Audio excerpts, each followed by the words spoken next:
اس کے ہاتھوں کی کپکپاہٹ تانیہ دیکھ سکتی تھی۔ وہ اسے حوصلہ دے رہی تھی مگر خود بھی اس خوف میں مبتلا تھی۔ ساجد نے کار کا دروازہ کھولا اور طوفانی بارش میں قدم رکھا۔ قدم رکھنے کی دیر تھی کہ اس کا پورا جسم تر ہو گیا۔ سرخ شرٹ کے نیچے پہنی بنیان واضح طور پر دکھائی دینے لگی۔ وہ انجن کی طرف بڑھا مگر اسے کچھ سمجھ نہیں آیا۔ جانوروں کی آوازیں مزید واضح ہو گئیں۔ 30 سیکنڈ میں وہ واپس ڈرائیونگ سیٹ پر آ بیٹھا۔ اس کا وجود پورا کا پورا بھیگ چکا تھا۔ اس کے ہونٹ نیلے ہو گئے۔ تندخو ہوائیں طوفانی بارش سے زیادہ خطرناک تھیں۔ کیا ہوا؟ واجد نے پوچھا۔ لگتا ہے انجن میں پانی چلا گیا، ٹشو پیپر سے اپنا چہرہ صاف کرتے ہوئے ساجد نے کہا۔ اب کیا ساری رات اسی جگہ پر گزارنی پڑے گی؟ سحر نے دھیمے لہجے میں کہا۔ جب تک بارش نہیں رکتی تب تک تو کچھ بھی نہیں کیا جا سکتا۔ اچانک بارش میں اگر آپ کی کار بیابان جنگل میں خراب ہو جائے اور اچانک ایک سایہ آپ کو ونڈو سے نظر آئے۔ آرجے کی باتیں جاری تھیں کہ اچانک کوئی باہر سے ونڈو کھٹکھٹانے لگا۔ کون؟ موسلا دھار بارش کی وجہ سے باہر کچھ نظر نہیں آ رہا تھا۔ واجد کی آواز میں بھی کپکپاہٹ آ گئی۔ یار دروازہ مت کھولنا، واجد نے سمجھایا مگر ساجد نہ مانا۔ اس نے دروازہ کھولا مگر کوئی نہ تھا۔ اچانک تندخو ہواؤں نے کار کا رخ لیا۔ بارش کی بوندیں کار میں داخل ہونے لگیں۔ ساجد کی پینٹ بھی بارش سے گیلی ہو گئی۔ یار جلدی اندر آ۔ سحر اور تانیہ کے ساتھ ساتھ اب واجد بھی موسم کے حصار میں آ گیا۔ اس کا وجود بھی خوف کے زیر اثر ہو گیا۔ ایک بار پھر ونڈو پر دستک ہوئی مگر اس بار ایک سایہ بھی نمودار ہوا۔ ساجد نے غصے میں دروازہ کھولا۔ کیا ہے؟ کیوں بار بار تنگ کر رہے ہو؟ ساجد نے باہر نکلتے ہی اس پر جملے کسنا شروع کر دیے مگر وہ بوڑھا شخص خاموشی سے کھڑا اس کی باتیں سنتا رہا۔ اس کا چہرہ لمبے بالوں سے ڈھکا ہوا تھا۔ اس کی کمر میں خم تھا۔ بیٹا، یہاں اکیلے رہنا ٹھیک نہیں ہے۔ یہ جنگل روحوں کا بھوکا ہے۔ جتنی جلدی ہو سکے چلے جاؤ یہاں سے ورنہ یہ تمہیں بھی کھا جائے گا۔ اس بوڑھے کی آواز موسلا دھار بارش میں بھی کار تک پہنچ رہی تھی۔ سحر اور تانیہ مزید گھبرا گئیں۔ واجد بھی اب باہر آ چکا تھا۔ ہماری کار خراب ہو گئی ہے اور یہاں کوئی مکینک ہے؟ واجد نے اس بوڑھے شخص سے پوچھا۔ اس جنگل میں کوئی مکینک نہیں ملے گا تمہیں۔ ہاں، اگر چاہو تو میرے ساتھ آ سکتے ہو۔ پاس ہی ایک حویلی ہے، میں اس کی دیکھ بھال کرتا ہوں۔ چاہو تو آج رات وہاں ٹھہر سکتے ہو۔ یہ کہہ کر بوڑھا شخص وہاں سے چل دیا۔ ایک بار پھر بجلی چمکی۔ بادلوں نے ڈر کو ہوا دی۔ تانیہ فوراً کار سے باہر آئی۔ یار اس طوفانی رات میں باہر رکنے سے بہتر ہے اس بوڑھے شخص کے ساتھ اس کی حویلی میں چلے جائیں۔ یہ جنگل میں رات گزارنے سے تو بہتر ہے نا؟ اس کے جسم پر کپکپی طاری تھی۔ ٹھیک ہے، ساجد نے شانے اچکائے۔ بوڑھے شخص کو روکا۔ اس کی ہنسی پہلی بار نظر آئی۔ سب اس بوڑھے شخص کے پیچھے چل دیے۔ سنسان سڑک پر بارش کی بوندوں کے ساتھ ان سب کے قدموں کی آواز بھی سنی جا سکتی تھی۔ 1 میٹر کے فاصلے پر ایک حویلی نظر آئی۔ لوہے کی جالی دار گیٹ طوفانی ہوا میں کھڑکھڑاہٹ کی آواز پیدا کر رہا تھا۔ ایک بار بجلی چمکی۔ سب نے پہلی بار اس حویلی کی ہولناکی کو دیکھا۔ پوری حویلی پر سیاہی چھائی ہوئی تھی۔ ایک عجیب سی آہٹ اس حویلی کے باہر سے ہی سنی جا سکتی تھی۔ بوڑھے شخص نے آگے بڑھ کر مین گیٹ کھولا۔ 10 فٹ لمبا اور 5 فٹ چوڑا دروازہ جاذب نظر تو نہ دیکھا مگر ایک وحشت ضرور رکھتا تھا۔ سب اندر چلے گئے۔ سب دوست بارش میں مکمل طور پر بھیگ چکے تھے۔ سب کے جسم پر کپکپی طاری تھی۔ حویلی میں اندھیرا تھا۔ بجلی کی چمک نے ہر چیز کو روشن کیا۔ سامنے ایک صوفہ تھا جسے پھٹے پرانے کپڑے سے ڈھکا ہوا تھا۔ دائیں طرف 60 کی دہائی کا ڈائننگ ٹیبل جس نے مٹی کا لبادہ اوڑھا ہوا تھا وہی پڑا تھا۔ بائیں طرف ایک کمرہ تھا جس کو دیکھ کر کچن کا گمان ہو رہا تھا۔ ایک آہٹ وہاں سے مسلسل آ رہی تھی۔ گرج کی آواز نے اس آہٹ کو مدھم کر دیا۔ کتنی سنسان ہے یہ حویلی، آگے بڑھتے ہوئے تانیہ نے کہا۔ اچانک دروازہ بند ہونے کی آواز آئی۔ سب نے مڑ کر دیکھا، وہاں کوئی نہیں تھا۔ یہ دروازہ؟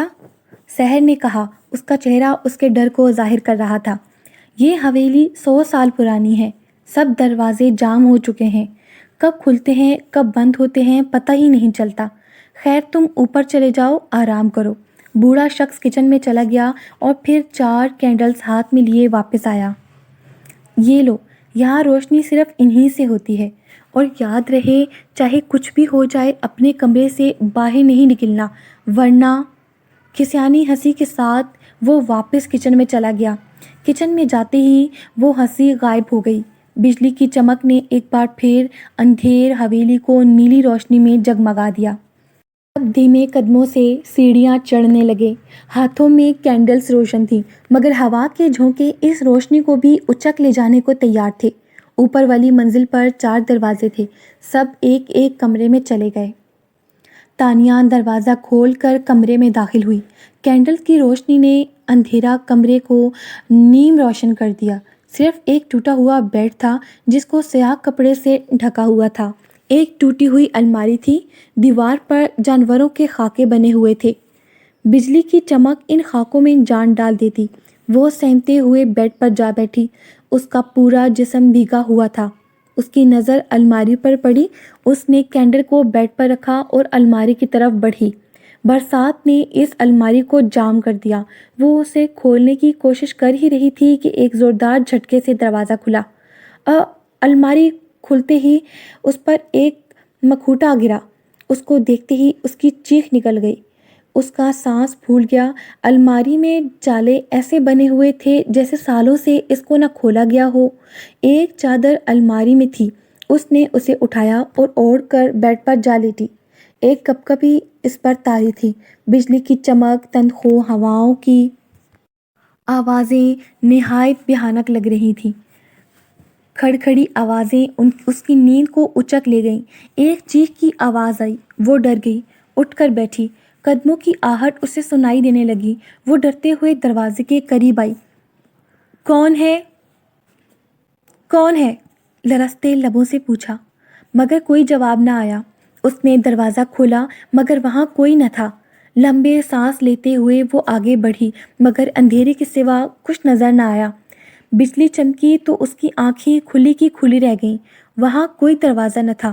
وہ دروازے جن کے ذریعے سحر، واجد اور ساجد اپنے اپنے کمروں میں داخل ہوئے تھے، سب غائب تھے۔ ساجد، واجد، سحر، وہ چلانے لگی۔ گرج چمک میں اضافہ ہو گیا۔ وہ واپس مڑی تو ایک اور جھٹکا لگا۔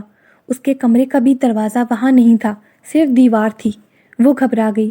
ایک سایہ نمودار ہوا مگر پھر آنکھوں سے اوجھل ہو گیا۔ ہر طرف اندھیرا چھا گیا۔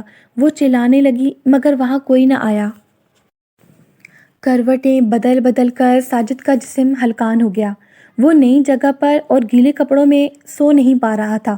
اس نے دیوار کی طرف کروٹ لی اور اسے ایسا محسوس ہوا کوئی اس کے ساتھ لیٹا ہے۔ اس نے کن اکھیوں سے پیچھے دیکھنے کی کوشش کی مگر اندھیرے میں کچھ نظر نہ آیا۔ اس نے اپنی مٹھی خوف سے بھینج لی۔ بجلی کی چمک نے دیوار پر ایک سایہ بنایا۔ وہ چونک کر اٹھ بیٹھا۔ پیچھے مڑ کر دیکھا مگر وہاں کوئی نہ تھا۔ خوف اس کے چہرے سے ظاہر ہونے لگا۔ قدموں کی آواز کمرے کے باہر سے سنائی دینے لگی۔ اس نے ہاتھ میں کینڈل لی اور ننگے پاؤں دروازہ کھولا۔ باہر کوئی نہ تھا، صرف اندھیرا اور وحشت تھی۔ وہ آگے بڑھا اور واجد کے کمرے کا دروازہ کھٹکھٹایا مگر اس نے دروازہ نہ کھولا۔ اچانک سحر کے کمرے سے ایک چیخ کی آواز آئی۔ وہ اس کے کمرے کی طرف بڑھا۔ سحر، تم ٹھیک تو ہو؟ دروازہ کھولو۔ وہ دروازہ کھٹکھٹانے لگا مگر کوئی جواب نہ آیا۔ چیخ بھی غائب ہو گئی۔ پرسرار خاموشی نے آ گھیرا۔ اسے ایسا محسوس ہوا کہ کوئی اس کے پیچھے ہے۔ اس نے مڑ کر دیکھا مگر وہاں کوئی نہ تھا۔ ہاتھ میں موجود کینڈل ہوا کے جھونکوں سے بجھنے کو تیار تھی۔ تانیہ کا دروازہ اد کھلا تھا۔ وہ آگے بڑھا، کمرے میں داخل ہوا مگر وہاں تانیہ موجود نہ تھی۔ تانیہ، اس نے پکارا مگر کوئی جواب نہ آیا۔ وہ چلتے چلتے سیڑھیوں کی طرف بڑھنے لگا۔ کچن سے آہٹ سنائی دی۔ تانیہ، یہ تم ہو؟ اس نے نیچے جھانکتے ہوئے پوچھا مگر کوئی جواب نہ آیا۔ آہٹ مزید واضح ہو گئی۔ وہ لرزتے قدموں کے ساتھ سیڑھیاں اترنے لگا۔ وہ ننگے پاؤں تھا، مگر جب بھی وہ نچلے اسٹیپ پر قدم رکھتا ایک آہٹ سنائی دیتی۔ ایسا معلوم ہو رہا تھا جیسے کوئی اس کے ساتھ ساتھ نیچے اتر رہا ہو۔ وہ قدموں کی آواز تھی۔ اس نے اپنے آگے پیچھے دیکھا مگر کوئی نظر نہ آیا۔ ایک تنخو ہوا کا جھونکا آیا اور کینڈل بجھ گئی۔ اندھیرے نے آ گھیرا۔ حویلی کے مین دروازے پر دستک ہونے لگی، مگر جب وہ اس کے پاس گیا تو دستک کی آواز گل ہو گئی۔ اس کے ہاتھ کانپنے لگے۔ وہ پلٹا تو ایک سایہ کچن میں جاتا دکھائی دیا۔ وہ دھیمے قدموں کے ساتھ بڑھنے لگا۔ وہ برسات کے موسم میں بھی پسینے سے شرابور تھا۔ یہ پسینہ خوف کا تھا، وحشت کا تھا، دہشت کا تھا۔ وہ کچن کے دروازے کے قریب تھا۔ اس سے پہلے کہ وہ آگے بڑھتا، اس کے شانوں پر کسی نے ہاتھ رکھا۔ ایک چیخ کی آواز گونجی۔ اس کا سانس پھول گیا۔ آہستہ سے پلٹا، وہاں تانیہ تھی، جو خود بھی خوف کے پسینے میں ڈوبی ہوئی تھی۔ تم؟ وہ اس کی آواز بکھلانے لگی۔ سانس کو بحال کرنے کی کوشش کی۔ ساجد، اس حویلی میں کچھ نہ کچھ گڑبڑ ہے، ہمیں یہاں سے چلے جانا چاہیے، تانیہ نے گھبرا کر کہا۔ تم ٹھیک کہہ رہی ہو، ہمیں باقی دونوں کو بھی آگاہ کر دینا چاہیے۔ تیز قدموں کے ساتھ وہ اوپر آ گئے۔ اف، کتنی گرمی ہے! واجد نے اپنی شرٹ اتار کر زمین پر پھینک دی اور دوبارہ بیڈ پر لیٹ گیا۔ چند سیکنڈ بعد وہی شرٹ کسی نے زمین سے اس کے منہ پر اچھال دی۔ وہ چونک گیا، ادھر ادھر دیکھا۔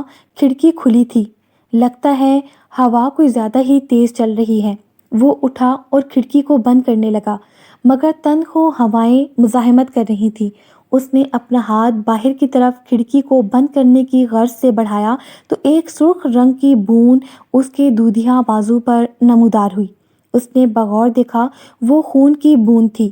اس نے باہر جھانکا مگر وہاں کچھ نہ تھا۔ دوبارہ اپنے بازو کی طرف نگاہ دوڑائی، وہ خون اب غائب ہو چکا تھا۔ یار واجد، لگتا ہے سحر کا اثر تجھ پر بھی ہونے لگا ہے، اپنے آپ سے کہا۔ چہرے پر مسکراہٹ تھی، مگر یہ مسکراہٹ اس وقت غائب ہو گئی جب نے زیب تن کیے بنیان پر خون کے چھینٹے دیکھے۔ اس نے انہیں بھی معمولی جانا اور کھڑکی بند کرنے لگا اور پھر واپس جا کر لیٹ گیا۔ جیسے ہی وہ لیٹا، ایک تیز دھار خنجر کا سایہ اس کو دیوار پر نظر آیا۔ دوسری طرف تانیہ اور ساجد اپارٹمنٹس کی طرف بڑھ رہے تھے۔ سحر ان کی طرف دوڑتے ہوئے آئی، اس کا سانس پھولا ہوا تھا۔ کیا ہوا سحر، تمہاری یہ حالت؟ کیا ہوا؟ تانیہ نے اس کو حوصلہ دیتے ہوئے کہا۔ وہاں وہ اپنے کمرے کی طرف اشارہ کر رہی تھی۔ کیا ہوا تمہارے کمرے میں، بتاؤ، ساجد نے پوچھا۔ ادھر کوئی ہے، بار بار ایک آہٹ سنائی دے رہی ہے، اس نے ہکلاتے ہوئے کہا۔ تینوں مزید سہم گئے۔ اب بس، اب یہاں پر مزید رکنا خطرے سے خالی نہیں ہے۔ جلدی سے واجد کو اپنے ساتھ لیتے ہیں اور نکلنے کی تیاری کرتے ہیں۔ ساجد کی بات پر دونوں نے ہاں میں سر ہلایا۔ بجلی کی چمک میں اضافہ ہوتا جا رہا تھا۔ گرج کی آواز ایسے سنائی دے رہی تھی جیسے بادل ان کے سر پر ہو۔ وہ چل رہے تھے۔ اچانک ساجد کو اپنے پاؤں گیلے محسوس ہوئے۔ ہر طرف اندھیرا تھا۔ کینڈل بھی بار بار بجھ رہی تھی۔ واضح طرف پر کچھ بھی دکھائی نہیں دے رہا تھا۔ یہاں کچھ ہے، میرے پاؤں گیلے ہو رہے ہیں۔ سب کی نظر زمین پر تھی۔ بجلی دوبارہ چمکی، سب کی رونگٹے کھڑے ہو گئے۔ ساجد کے پاؤں خون میں سرخ ہو چکے تھے۔ خوف کے سبب اس کے ہاتھ سے کینڈل نیچے گر گئی۔ تانیہ اور سحر نے ایک دوسرے کو دبوچ لیا۔ ان دونوں کی سسکیاں حویلی میں گونجنے لگی۔ ان کی نظر خون کے قطروں کی طرف گئی۔